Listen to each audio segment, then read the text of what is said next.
Hey guys, and welcome back to my Ableton journal.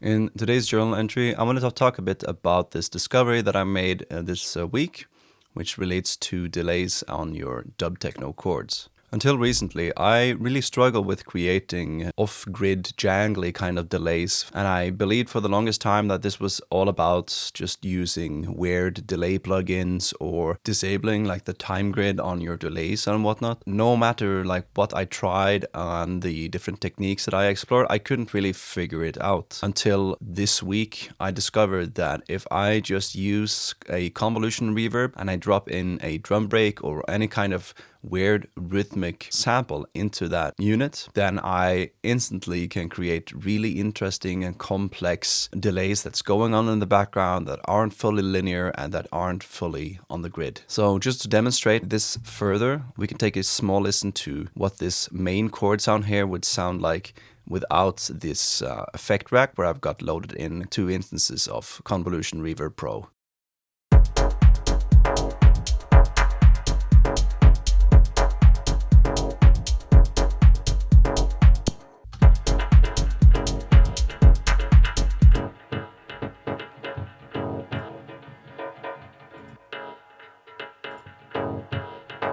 It's really easy to tell that this is definitely giving me exactly the kind of result I've been looking for.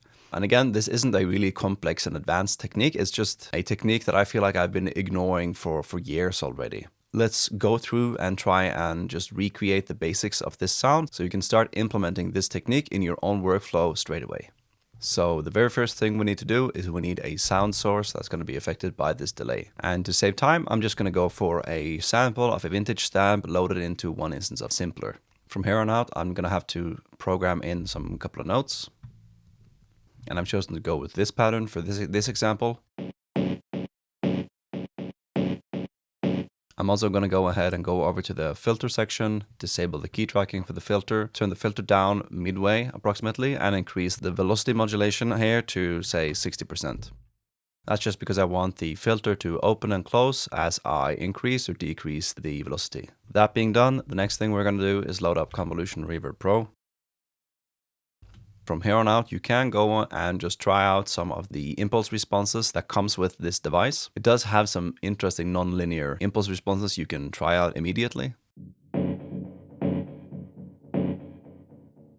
But for this example, I'm going to go over to my sample library. I'm going to go into this collection of breaks I got years ago from a sample pack called Jungle 1989 to 1999. I'm going to link that in the description. And then I'm just going to go ahead and select a break that I like. Okay, I'm going to go with this My Sound break number 3 because it has a bit of shifting rhythms, which I think is going to be really cool once we load it into Convolution Reverb. So just drag that straight over. And then when we play it back, it's going to sound like this. So you can't really tell what's going on. So I do recommend, for simplicity's sake, to just load up 1 instance of OTT. This might be a bit overkill, so let's decrease the amount down from 100 to around 40.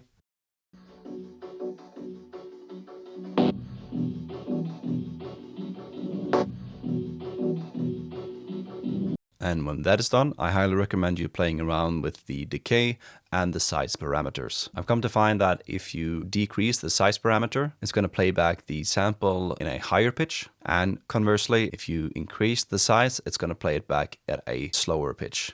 You can also go into this section where it says shape and just decrease the length if you're getting an awful long sample.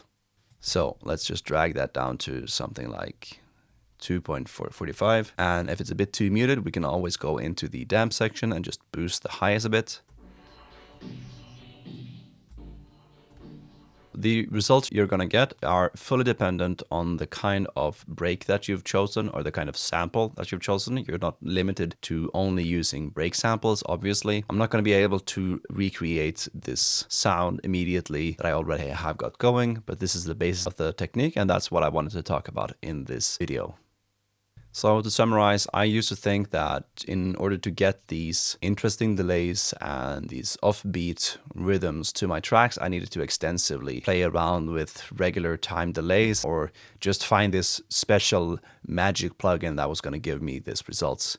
When in fact, what was the case, I've been ignoring the fact that Convolution Reverb has been sitting here in my library, in my Ableton Live for the longest time, and I've just been ignoring this technique where you can sort of print this rhythmical texture that comes with whatever sample you put into the Convolution Reverb onto your source, which is going to be like a chord stab or a synthesized chord. So I know for my sake, I'm going to be exploring this technique a whole lot more in the time going forward.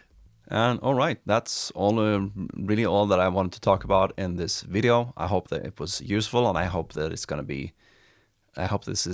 this is going to spur some inspiration on your end to try and explore this technique or similar techniques in the time forward. And if you have any questions regarding this technique, just let me know in the comments and I'll reply as soon as I see your comment. And lastly, for those interested, I am offering one-on-one Ableton Live music production coaching for anyone who wants to try and level up their music production or mindset skills. If you're interested in learning more about this, you can check out the link at the very bottom of this video. Thanks so much for watching, and I'll see you in the next video.